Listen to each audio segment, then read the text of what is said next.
नमस्कार। सभी साथियों को मेरा प्रणाम। आज कुछ महत्वपूर्ण मुद्दे पर आप लोगों से बात करने की इच्छा हुई और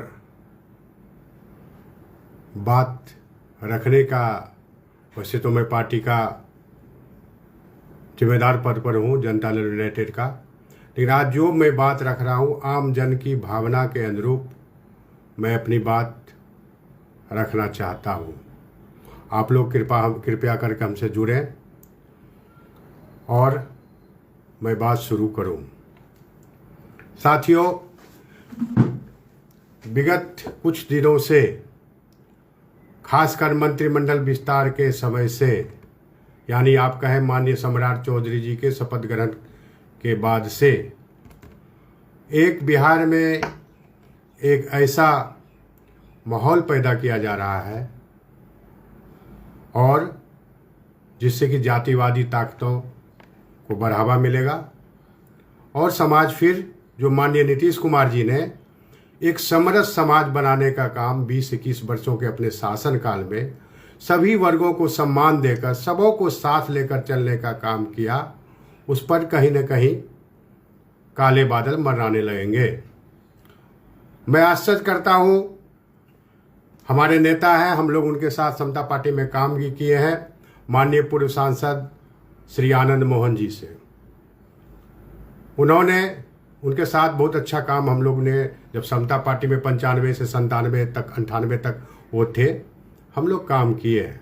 हम उनका बहुत आदर करते हैं और वो भी जानते हैं बहुत आदर हम उनका किया करते हैं। हर हमेशा उनका सम्मान हमारे दिल में रहेगा। लेकिन अचानक जनता दल यूनाइटेड की अंदरूनी राजनीति में वो हमलावर होते दिख रहे हैं। अच्छी बात है, राजनीति में अपनी अपनी बात सबको रखनी चाहिए, अपना विचार रखना चाहिए, लेकिन उसका ये भी एक तरीका है। हम तो बहुत छोटे आदमी हैं उनके सामने में, एक सामान्य कार्यकर्ता हूं, मैं पहले कह दिया। मुझे उनके खिलाफ बोलने का ताकत भी नहीं और मैं चाहता भी नहीं। लेकिन मधुबनी की सभा में उन्होंने कुछ आपत्तिजनक बातें की, मुझे दिल में दर्द हुआ। उन्होंने जो सवाल हमारे आदरणीय राष्ट्रीय कार्यकारी अध्यक्ष आदरणीय संजय झा जी और आदरणीय हमारे केंद्रीय मंत्री राजीव रंजन उर्फ ललन सिंह जी समेत अन्य लोग जो माननीय पूर्व मुख्यमंत्री हमारे आदर्श नीतीश कुमार जी के साथ हर हमेशा सहयोग में रहते हैं, उन पर हमला कर रहे हैं। खैर, उन लोगों का बराबरी का मामला है, उसमें हमें कोई जाना आना नहीं है। उसमें ना मैं 3 में हूँ ना 13 में हूँ।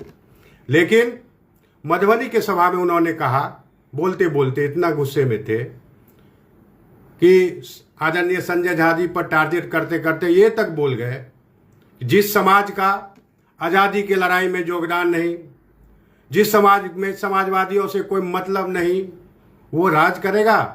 और हमारा समाज इतना सोना दिया, इतना लड़ाई लड़ा, इतना समर्पण किया। सब भाई साहब, आप बड़े भाई हैं।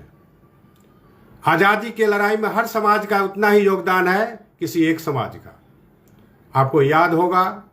और आप सभी बात जानते हैं, लेकिन गुस्से में थे तो बोल गए, ये भी मैं जानता हूं। बाद में आप रियलाइज जरूर करते होंगे। चंद्रशेखर आजाद किस जाति के थे? शहीद जुब्बा सहनी किस जाति के थे? और बिरसा मुंडा किस जाति के थे? सभी लोग। मंगल पांडे ने सिपाही विद्रोह में आज़ादी की लड़ाई 1857 में पहले हम लोग जैसा किताब में पढ़ते हैं, उन्होंने शहादत दिया है। शहादत कई लोग ने दिया है, बाबू वीर कुंवर सिंह जी भी ने दिया है। कई ऐसे महामानव हैं जो विभिन्न जातियों में हैं, उन्होंने शहादत देने का काम किया। तो आप कैसे कह सकते हैं एक ही जाति, एक ही समाज, खासकर हम लोग के समाज जो संजय झा जी का, आदरणीय संजय झा जी का समाज है, वो उनका समाज में योगदान नहीं है? आप कहते हैं क्या कि समाज में समाजवादियों में इन लोगों का कोई मतलब नहीं? समाजवादी तो मधु दंडवते, मधु लिमिये, बहुत सारे जनेश्वर मिश्रा जी, बहुत सारे ऐसा नेता हुए। जनेश्वर मिश्रा जी को तो छोटा लोहिया लोग कहा करते थे। बहुत सारे ऐसा लोग हुए जो कांग्रेस में भी रहे और विरोध में समाजवादी के विचारधारा में भी इस समाज से रहे। आप बोलते बोलते ये बोल गए, हमको बहुत तकलीफ हुआ, बहुत, कि इतने बड़े नेता इतनी छोटी बातें कर सकते हैं क्या? इतनी छोटी बात शोभा देता है उनको क्या? आप कहते हैं कि कोई योगदान नहीं, तो अभी बिहार में ही TNB, तेज नारायण बनेली कॉलेज, उस जमाने का प्रसिद्ध कॉलेज, किसने जमीन दिया था? जहां भाषण दे रहे थे मधुबनी में, वहीं पर दरभंगा महाराज कामेश्वर सिंह जी किस जाति वर्ग के थे? उनका योगदान नहीं है समाज में क्या? उनका भी योगदान याद कीजिए। पंडित मदन मोहन मालवीय बनारस हिंदू विश्वविद्यालय की स्थापना किए, उसमें समाज के सभी वर्गों को पढ़ने का व्यवस्था उन्होंने किया। बाबू जगजीवन राम जी को ले जाकर उन्होंने वहाँ पढ़ाने का अवसर दिया। तो क्या वो इस समाज से नहीं थे? आपका भाषण सुनकर मेरा बहुत दुख हुआ, मन में था कि मैं बताऊं, लेकिन कल मैं सुना, इसलिए आज मैं, कल थोड़ी व्यस्तता थी, आज मैं मुखातिब हुआ हूं आम जन से पूछने के लिए। इसीलिए ऐसी बातें नहीं करनी चाहिए, इससे समाज में तनाव पैदा होता है। नेता का काम है समाज के सभी वर्गों को लेकर चलना। क्या आपका आदरणीय संजय झा जी के जो समाज के लोग हैं आपके साथ नहीं रहे हैं? हम लोग तो पुराने लोग हैं कोसी पूर्णिया के। यही कटरिया के ज्योतिन झा जी शहीद हो गए थे, जिसका आप लेके घूम रहे थे अस्थि कलश, तो नहीं हुए हैं क्या? बहुत सारे लोग हुए हैं जो आपको भी साथ दिए हैं। मुझे आश्चर्य लगता है कि आप क्यों इतना नाराज हो जाते हैं, राजनीतिक विरोध करते करते समाज पर आ जाते हैं। हमको नहीं पता। महाराणा का जयंती मनाते हैं, महाराणा के बैनर तले आप ऐसी ऐसी बातें करते हैं, उसी महाराणा के बारे में आप खुद बोलते हैं समाज के सभी वर्गों को लेकर चलने का काम किया, फिर समाज तोड़ने की बात क्यों हो रही है? आप कभी कुछ कहते हैं, कभी कुछ कहते हैं। ऐसी बात नहीं करनी चाहिए। दूसरी बात, व्यक्तिगत आपका विरोध आदरणीय संजय झा जी से हो सकता है, लेकिन आप बहू, बेटी, धर्मपत्नी की बात अब उसमें आपने कर दिया कि सेट कर दिया। तो मैं बता दूं, मैं जितना जानता हूं एक छोटा सा साधारण कार्यकर्ता के नाते, आदरणीय संजय झा जी, आप भी कहे कि जेटली जी के सानिध्य में राजनीति करते हैं, आपने दूसरा भाषा किया, हम तो ये कहेंगे आदरणीय जेटली जी के साथ, रूडी जी के सानिध्य में उन्होंने राजनीति किया, राजनीति की शुरुआत किया। अच्छे परिवार से हैं, संभ्रांत परिवार से हैं, जमींदार परिवार से आप भी हैं, तो उनका भी परिवार में कोई जमीन कम नहीं रहा है, थोड़ा पता कर लीजिएगा। JNU में पढ़े लिखे लोग हैं, JNU से पढ़ के राजनीति में कदम उठाए। JNU में पढ़ना कोई साधारण बात नहीं होती है, भले ही कालांतर में कुछ लोग उस पर आरोप लगाते होंगे। पढ़े लिखे इंसान को आप इस तरह से जलील करते हैं, उनकी बहू बेटी को राजनीति में ला देते हैं, ये अच्छी बात भाई साहब नहीं है। और 2005 में मैं गवाह हूं, मैं भी जनता दल यूनाइटेड का जिला अध्यक्ष था पूर्णिया में। आदरणीय अटल बिहारी वाजपेयी जी पूर्णिया आए थे चुनाव में, फरवरी 2005 के फरवरी चुनाव में। द्वितीय फेज में, प्रथम फेज में माननीय नीतीश कुमार जी का NDA ने मुख्यमंत्री पद का उम्मीदवार नहीं बनाया था। दूसरे फेज में नेताओं ने तय किया, और आखिरी तीसरे फेज आते आते अटल जी का लास्ट में प्रोग्राम पूर्णिया था। वहां से संदेश था नेतृत्व का कि ये बात कहवाना है और घोषित करवाना है माननीय नीतीश कुमार जी का मुख्यमंत्री के रूप में। हम ये नहीं कहते हैं कि उनकी प्रमुख भूमिका, हम उनका भाव बताते हैं नीतीश कुमार जी के प्रति समर्पण का छोटा उदाहरण, छोटी छोटी बातें उदाहरण बन जाता है। संजोगवश अटल जी का हाथ में पर्ची दिया गया, वो भाषण देने के क्रम में वो पर्ची नीचे गिर गया, उनके हाथ की जो कला थी उससे पर्ची नीचे गिर गया, वो नहीं घोषणा कर सके। तब लास्ट सभा भागलपुर में थी, अगली सभा। आप अंदाज लगा सकते हैं पूर्णिया से भागलपुर जाना कितना तभी के समय में दुर्लभ था। बाय रोड 4 चक्के से तो जाना संभव नहीं था। उन्होंने कहा कि यहाँ से जाते जाते भाषण खत्म होते होते 2.5 घंटा लगभग लग जाएगा, हम मोटरसाइकिल से ही चले जाएंगे। हमारे जिला अध्यक्ष संजीव नंदन सिंह जी थे भारतीय जनता पार्टी के। मुझे तभी आदरणीय संजय झा जी से परिचय भी नहीं था। हम उस व्यक्ति की बेचैनी देखे, उसका भाव देखे कि किस तरह अटल जी को कहवाने के लिए मोटरसाइकिल से ही हम भागलपुर जाके किसी तरह पकड़ने का उपाय करते हैं। उन्होंने वहां जाकर घोषणा, हम लोग टीवी में देखे कि घोषणा हुआ। वो बेचैनी आपको मैं जाहिर नहीं कर सकता, मैं बता नहीं सकता जो मैंने देखा। ये नीतीश कुमार के प्रति समर्पण था, नहीं तो सीधा वो कह देते, जो उनको पर्ची भेजे थे नेतृत्वगण, तो वो बोल नहीं पाए, कागज मिल नहीं पाए, वो छोड़ सकते थे। लेकिन उसके बाद अटल जी का कार्यक्रम नहीं था, हम कहते उनको सुने आदरणीय संजीव नंदन सिंह जी को, अटल जी का अगला कार्यक्रम नहीं हो जाएगा बिहार में, फिर कैसे होगा? भाई साहब, आपको पता होगा शाम में आदरणीय जॉर्ज फर्नांडिस साहब राष्ट्रीय अध्यक्ष हुआ करते थे जनता दल यूनाइटेड का। उन्होंने थोड़ा सा विरोध भी व्यक्त किया कि बिना मेरे राय विमर्श का अटल जी कैसे घोषणा कर दिए। पार्टी की तभी ये स्थिति थी। मैं ज़्यादा मोबाइल फेसबुक पर बोलना नहीं चाहूँगा, आपको पता होगा, आप राजनेता हैं। वो भावना उसके बाद से 2013 में गठबंधन टूटा, फिर आदरणीय नीतीश कुमार जी 15 में महागठबंधन से मुख्यमंत्री पद का शपथ लिए। 17 तक ऐसी स्थिति आ गई, भ्रष्टाचार के मुद्दे पर हमारे नेता नीतीश कुमार जी ने गठबंधन में रहना मुनासिब नहीं समझा। यही आदरणीय संजय झा जी हैं। आप कहते हैं कि भाजपा के लोग हैं, तो भाजपा के लोग थे पहले, लेकिन नीतीश कुमार जी का समर्पण भाजपा में रहते हुए भी 2005 में हमने करीब से देखा है। लोग उनके बारे में बोलना नहीं चाहते, लेकिन मुझे दुख हुआ आपकी बातों पर कि आप इस तरह की बातें किसी व्यक्ति की विशेष पर टारगेट करते करते समाज पर आ गए। इसलिए आज मैं व्यक्त कर रहा हूँ। 17 में यही संजय झा जी, इसी जेटली जी जो प्रभारी थे, जो मंत्री थे, उनसे अपना संबंध का हवाला देकर फिर स्थिति को 17 में पुनः स्थापित करने में एक पुल का काम किया। हम ये नहीं करते उन्होंने निर्णय करा दिया, एक सेतु का काम किया। फिर 23 में 24 में जो स्थिति बनी इंडिया गठबंधन से, फिर माननीय नीतीश कुमार जी के निर्देश के मुताबिक उन्होंने फिर सेतु का काम किया। फिर 24 में भारतीय जनता पार्टी से दोबारा अलायंस हुआ। तो कहने का मतलब यदि प्रचार वो नहीं करते, कोई उनके बारे में बोलना नहीं चाहता, तो आप उसको विक्टिम बना देंगे। ये कहीं से जायज नहीं है। संजय झा जी में यही है समर्पण, खासकर हमारे जाति में यह है कि जो संकल्प लेते हैं उसको पूरा करते हैं, पूरा होने तक किसी का नहीं सुनते हैं और फिर बखान भी नहीं करते हैं। संजय झा जी का संकल्प है, आदरणीय नीतीश कुमार जी ने जो भी काम दिया उनको पूर्णतः लागू करने का प्रयास किया। मैं ये नहीं कहता हूँ सारा काम वही किया। और आप बार बार कहते हैं जब यदि नेतृत्व ही वही करते हैं, वही डिसीजन मेकर है, आदरणीय ललन बाबू ही डिसीजन मेकर है, तो शिवहर में जो फिर हुआ लोकसभा के सिटिंग एमपी आदरणीय रमा देवी, बहुत बड़ी नेत्री, उसको सीट छोड़वा कर, उसमें भी तो भूमिका होगी संजय बाबू और ललन बाबू का कि नहीं है। तो वो हुआ तो ठीक। आप अकारण कोई से कोई बातें कहते हैं।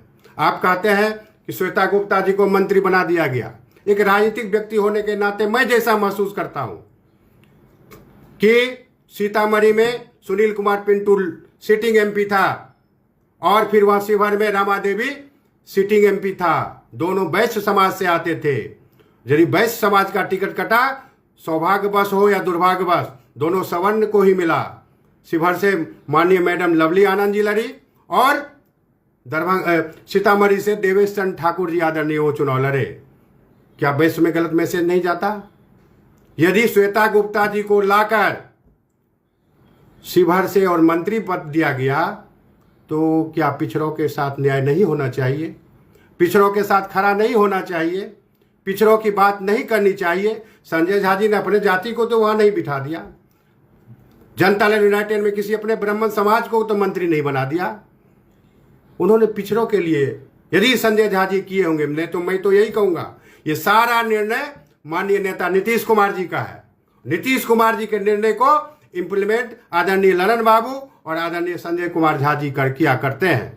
लेकिन आपका ही आरोप यदि जायज माना जाए तो क्या ये निर्णय गलत है या सही, आप तय कीजिए। उस क्षेत्र में वैश्य का 2-2 एमपी का टिकट कट गया, क्या उसको एमएलए और मंत्री पद का दर्जा देके क्या सम्मानित नहीं किया जाना चाहिए? क्या उस समाज का एनडीए गठबंधन में सहयोग नहीं है? क्या उस समाज का योगदान एनडीए गठबंधन की सरकार बनाने में नहीं है? ऐसा नहीं होता है भाई साहब। अभी भी एमएलसी के चुनाव में कहा संजय झा जी अपने जाति को बना दिए। सारे पिछड़े वर्गों को, अति पिछड़े वर्गों को हम माननीय नेता नीतीश कुमार जी के निर्णय के अनुरूप ये लोग निर्णय कराए और हुआ। तो अब तो क्लियर है ना कि आदरणीय नेता नीतीश कुमार जी जो चाहते हैं उसी चीज का नीचे में इंप्लीमेंट आदरणीय संजय झा जी हो या आदरणीय ललन बाबू हो, वही कराते हैं। अनर्गल आरोप देने से कोई महान नहीं हो जाता है भाई साहब। बहुत कष्ट हुआ, इसीलिए मैं आज लाइव होके इस बात को कहने आया हूँ। और जहाँ तक बात है कि आप कहते हैं हम माननीय नीतीश बाबू के साथ रहे हैं, 2005 में विलय हुआ, समता जद बीपी पाका, 96 में आप लोकसभा शिवहर से चुनाव जीते, और 97 में ही जिस आदरणीय वशिष्ठ बाबू की नाम की दुहाई देते हैं, हम लोग छात्र समता से साधारण कार्यकर्ता रहे हैं, जिस वशिष्ठ बाबू को प्रदेश अध्यक्ष थे उनको हटाने के लिए, अपने लोगों को बिठाने के लिए आपने एक बहुत बड़ा तमाशा खड़ा किया था, और तभी पुनर्निर्माण रैली थी। तो नीतीश कुमार जी को अंतिम में निर्णय लेना पड़ा कि मैं स्वयं ही प्रदेश अध्यक्ष बन जाऊं, वो भी आपको मुनासिब नहीं हुआ। जब उनके द्वारा घोषणा किया गया कि पुनर्निर्माण रैली होगी बिहार में गांधी मैदान में 98 में, आपने अपने समर्थकों से विरोध किया और संघर्षशील समता पार्टी बनाया, आपने गुट बना लिया और गुट बना के विरोध करना शुरू करवाया। करते करते इसी तरह आप हड़बड़ा जाते हैं। आदरणीय शिवानंद तिवारी जी इसी तरह मुखर रूप में नीतीश कुमार जी के सपोर्ट में खड़े थे, जिला जिला वो घूमकर टीम में इस रैली की तैयारी में लगे हुए थे, और बक्सर में उनके घर के बगल में आपके समर्थकों ने उनके मुंह पर काली स्याही पीट लगा दी, विरोध किया कि पुनर्निर्माण रैली फेल हो जाए। लेकिन जनता का प्रेम था, आदरणीय नीतीश कुमार जी का, सारे लोग आए और भयानक रैली हुई जो इतिहास में दर्ज है। उसमें भी उस रैली में माननीय नेता नीतीश कुमार जी इस तरह से आहत थे आपके व्यवहार से, उन्होंने जौहर साहब को कहा कि मुझे प्रदेश अध्यक्ष पद से मुक्त कीजिए। फिर जनता ने वहां विरोध किया, कहा नहीं आपको रहना होगा, तब उन्होंने अपना इस्तीफा वापस लिया था। कैसे कहते हैं भाई साहब। फिर 98 में आप समता पार्टी में नहीं रहे, ये जो लड़ाई बढ़ गई राजपा शंकर सिंह बघेला की पार्टी से, शिवहर से माननीय लालू जी के सपोर्ट से चुनाव लड़े और चुनाव जीते। फिर 99 में आपकी जो हुआ चुनाव उपचुनाव उसमें हार हुई बिहार पीपुल्स पार्टी से, और 2000 में फिर आप बिहार पीपुल्स पार्टी बनाए, फिर पुनर्स्थापित किए। 20 सीट मिला आपको। एक भी सीट हम लोग शायद, हमको नहीं लगता आप जीत पाए, या एक सीट शायद जीत पाए थे। आप कहते हैं कि कलाधर मंडल जी, रुपौली में तुम्हारे नेतृत्व में चुनाव हुआ, यानी आदरणीय संजय झा जी और ललन बाबू को टारगेट करते हुए बोल रहे हैं कि तुम्हारे नेतृत्व में कलाधर मंडल जी चुनाव नहीं जीता क्या? तो कुछ लोग भीतरघात किए होंगे, तो मैं आपसे भी प्रश्न कर सकता हूं। 2000 ईस्वी में माननीय मैडम लवली आनंद जी अपने सहरसा में आपके घर में एनडीए की उम्मीदवार थी, और प्रधानमंत्री अटल बिहारी वाजपेयी जी आए हुए थे आपके प्रचार में, बनगांव महसी तक ले चले गए थे आप। क्या जीते? क्या नहीं जीत सकी। ये तो चुनाव है, जनता का जनमत है, कोई ऐसा नहीं है कि जो कह देगा वही होगा। वही कलाधर मंडल, यदि आप कहते हैं वही संजय झा जी और ललन बाबू का नेतृत्व में हुआ, तो वही कलाधर मंडल इतने वोट से जीते इस चुनाव में 1.5 साल में कि बिहार में रिकॉर्ड कायम किया। तो उसका श्रेय आप तब नहीं देंगे। गड़बड़ हुआ तो वो विरोध, अच्छा हुआ तो और कोई लोग किया। तो ये सब बातें आप जैसे नेता को नहीं करनी चाहिए, और खासकर आपसे आग्रह करेंगे कि जातिवादी बातें बोलने से कोई फायदा नहीं है। और जो नेता के नजदीक रहता है, नेतृत्वकर्ता के नजदीक रहता है, उसका विरोध होता ही है। इंदिरा गांधी थी तो आर.के. धवन जी का विरोध होता था, लोग कहता धवन ही सब कुछ करता है। सोनिया गांधी मैडम थी तो कहता था अहमद पटेल जो करता है वही होता है। मुलायम सिंह यादव थे तो गाली अमर सिंह सुनते थे। तो नजदीक रहने वाले लोग जो नेता के साथ रहकर नेता को विचारों तक, धरती तक ले जाने का चुपचाप प्रयास करते हैं, उनको इसी तरह विरोध का सामना करना ही पड़ता है। इसीलिए आप इस तरह की बातें ना करें। आपको जो व्यक्तिगत बातें हैं पार्टी फोन पर रखनी चाहिए, और पार्टी फोन पर आपने तभी नहीं रखा। आप कहते हैं कि शिवहर से आदरणीय चेतन आनंद जी को नवीनगर साजिश के तहत भेजा। नेताजी आपको साजिश के तहत कोई भेज सकता है? इतना कमजोर आप नहीं हुए हैं। आपने ही तय किया होगा, तब पार्टी ने नवीनगर में तय किया, और आप ये कह के और अपने आप को कमजोर क्यों साबित करते हैं? हमको दुख होता है। इतना मजबूत लोग ये कहता है पार्टी भेजा साजिश करके नवीनगर, ऐसा संभव है आनंद मोहन जी को कर देगा कोई? ये आप बोलने के लिए, विरोध करने के लिए बात को बता रहे हैं। आप कहेंगे श्वेता गुप्ता जी के बाद डुमरांव में जो टिकट दिया गया, तो क्या वो आपके समाज के नहीं थे? संजय झा जी अपने जात को नहीं बिठा दिए थे? नहीं बिठाए थे। यदि जातिवादी राजनीति का बढ़ावा दिया जाते तो मंत्रिमंडल में कोई झाजी होता, ब्राह्मण होता, जनता दल यूनाइटेड कोटे से, एमएलसी में कोई होता, अन्य जगह किसी महत्वपूर्ण आयोग का अध्यक्ष हुआ करता। नहीं न है, नहीं है। पता लगा लीजिए। संजय झा जी पिछड़ों बहुजनों की बात जो हमारे नेता नीतीश कुमार जी कहते हैं, उनका जो निर्णय होता है उसको नीचे तक ले जाने में बहुजन समाज को जोड़कर उसको अगुवाई देने का काम धरातल पर रणनीति बना के करते हैं। और बीजेपी से तालमेल बना रहे उसके लिए आदरणीय ललन बाबू, संजय झा जी यदि ऐसी परिस्थिति में कर रहे हैं, वो धन्यवाद के पात्र हैं, वो धन्यवाद के पात्र हैं। उन्हें आपको धन्यवाद देना चाहिए। इतना मजबूत बहुमत भारतीय जनता पार्टी को चारों तरफ मिल रहा है, उसके बावजूद भी जनता दल यूनाइटेड से आपका संबंध, उनका संबंध अच्छा बना रहे, जनता दल की भागीदारी कहीं कमी नहीं हो, तो वो गलत है क्या? और एक बात हमको हंसी आती है, आप कहते हैं नीतीश कुमार को गन पॉइंट पर फैसला लिया गया। नीतीश कुमार से कोई गन पॉइंट पर फैसला ले सकता है? नीतीश कुमार कितना आप कमजोर समझते हैं भाई साहब? क्यों जनता को बुड़बक बनाते हैं? बिहार की आम बच्चा भी नहीं समझ सकता है कि नीतीश कुमार को दबाव देकर कोई फैसला कोई करा सकता है। नीतीश कुमार टूट सकते हैं, झुकने वाले में नहीं है। उनको कैसे गन पॉइंट पर कोई कर देगा? और जो व्यक्ति, या गन पॉइंट एक मुहावरा भी हो सकता है, जो व्यक्ति बिहार से गन वाले को खदेड़ दिए, गन से मुक्त कर दिए, उस व्यक्ति से कोई गन पॉइंट पर काम करा सकता है? यदि आपका कहना हो कि नहीं दबाव देके किया गया, तो आप नीतीश कुमार के स्वभाव समझते हैं ना? आपके दबाव में कभी रहे 97, 98 या कहीं भी कभी कोई दबाव उस पर डाल सकता है? भारत का कोई व्यक्ति ऐसा नहीं है कि नीतीश कुमार को दबाव बनाकर कोई काम करा सकते हैं।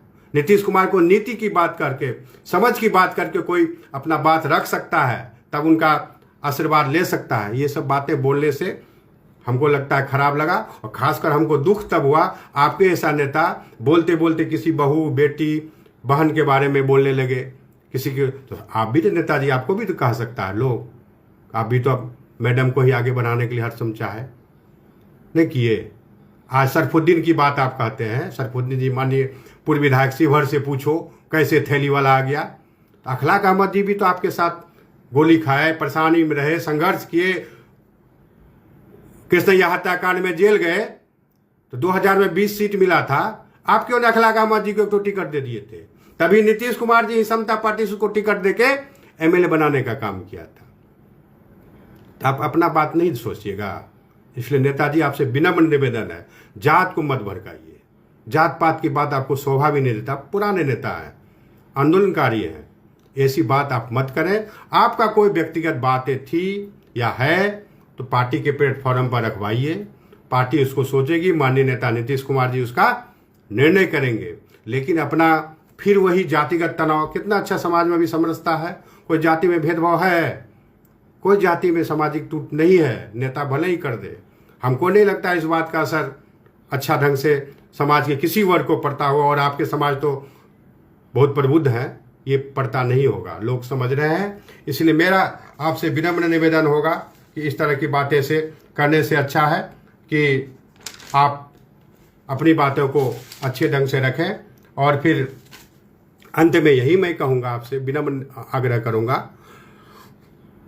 कि किसी जाति को नीचा दिखलाने से आप आगे नहीं बढ़ सकते हैं। सभी जाति को साथ लेकर चलने वाला ही नेता होता है। वैसे आप महान क्रांतिकारी नेता हैं, आपके नेतृत्व में हम काम किए हैं समता पार्टी में। वैसे मेरा जीवन छात्र जीवन से ही नीतीश कुमार जी के साथ समता पार्टी में शुरू हुआ। आप बिहार पीपुल्स पार्टी में तभी थे, लेकिन विलय हुआ तो आपका सानिध्य मिला है। इसलिए मैं ज़्यादा कुछ नहीं कहूँगा।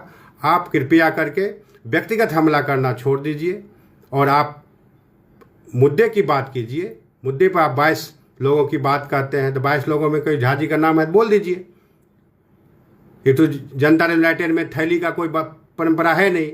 एक नाम आपके बारे में आया है, श्वेता गुप्ता जी। तो श्वेता गुप्ता जी तो बहुजन समाज से आती है ना, उनका जो 2 जाति का टिकट कट के लोकसभा कट के सवर्णों को मिला था। तो संजय झा जी यदि ये निर्णय, एक तो नेता नीतीश कुमार लिए हैं, यदि संजय झा जी आदरणीय ललन बाबू ऐसा निर्णय ले लिए तो उस पिछड़े समाज को के लिए खड़े रहे ना, तो कोई दिक्कत की वाली बात तो नहीं होनी चाहिए। जिस वंचित की बात आजकल आप कहा करते हैं, तो वंचित का काम जो हमारे नेता नीतीश कुमार जी किए हैं उसको धरातल पर आज उतारने का काम आदरणीय संजय झा जी किए हैं। इसलिए आप जाति पाति से थोड़ा ऊपर उठ के नेताजी, आप इतना हमको खराब लगा कि आपके बोले कि तू इस जाति का समाज में कोई योगदान नहीं, समाज में कोई योगदान नहीं। समाज में योगदान नहीं है। समाज में सभी जाति का योगदान है। बहुत का नाम इतिहास में लिखाया गया, बहुत लोग दब गए। हम अपने जिला में धमधा में 16 आदमी शहीद हुए, पूर्णिया जिला में 25 आदमी शहीद हुए। सभी जाति के लोग उसमें हैं नेताजी, कोई एक जाति का नहीं है। भगत भी मरा है, शाहजी भी मरे हैं, मंडल भी मरा है, ततमा भी मरा है, इसहाक भी मरा है। सारे लोग 25 शहादत देने वाले में उनका नाम दर्ज है, किसी एक जाति का नाम नहीं है। यादव भी है, ब्राह्मण भी है, भूमियार भी है, सारे जाति के लोग, धानुक समाज के लोग हैं 25 में। थोड़ा इतिहास देख लीजिए। पूर्णिया का ही मैं जानता हूँ, सारे बिहार का तो मैं नहीं जानता। सिद्धू कानू का नाम जानते ही होंगे। सारे लोग शहादत में दिए हैं भारत के इतिहास में, भारत के नवनिर्माण में।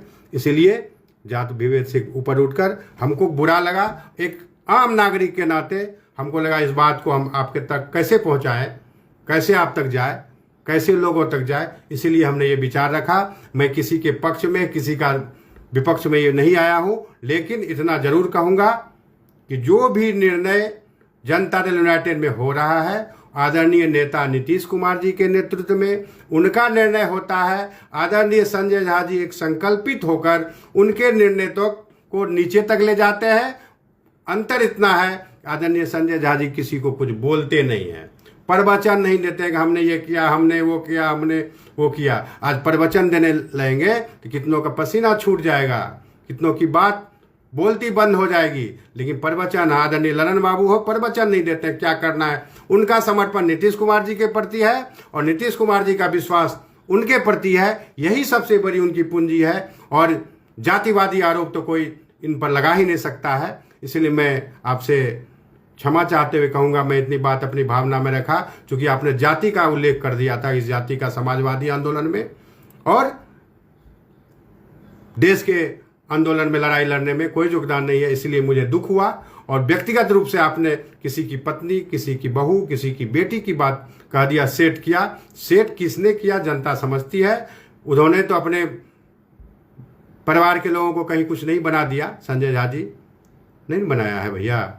इसीलिए थोड़ा सा बातें रखनी चाहिए ऐसी जैसे जो सबको अच्छा लगे। और आप घूम रहे हैं, इसका स्वागत है, लेकिन जातीय उन्माद मत फैलाइए। आपसे विनम्र प्रार्थना है, किसी जाति को जलील मत कीजिए। जलील आपका विरोध किसी से हो सकता है, सीधा नाम लेके बोलिए, लोग समझ ही रहे हैं आप क्या कह रहे हैं। लेकिन ऐसी बातें आप करना बंद कीजिए, अन्यथा हम लोग इससे साधारण कार्यकर्ता आपको कुछ बोले, आपको लगता है होगा ये अच्छी बात नहीं है। हम लोग को बोलना पड़े, हम लोग साधारण लोग हैं, बोलना पड़े, ये आपका अपमान ही आप इसे समझेंगे। लेकिन मैं जानता हूँ इतना बोलने के बावजूद भी कुछ आपके समर्थक लोग या जातिवादी मानसिकता के लोग मुझे कुछ से कुछ लिखेंगे, कुछ कुछ बोलेंगे। बोले, कोई धन्यवाद, हमको निराशा नहीं होगी, हम उनको धन्यवाद ही देंगे। प्रजातंत्र है, बोलिए, लेकिन संयमित बोलिए, तार्किक बोलिए, जो समाज को असर देने वाला हो, समाज को सीखने वाला हो। समाज का एक एक व्यक्ति अब समझदार हो गया, वो जमाना चला गया, उन्मादी बातों से लोग आगे बढ़ेंगे। इन्हीं शब्दों के साथ आप सभी जुड़े। आप सबों को बहुत बहुत धन्यवाद, आभार।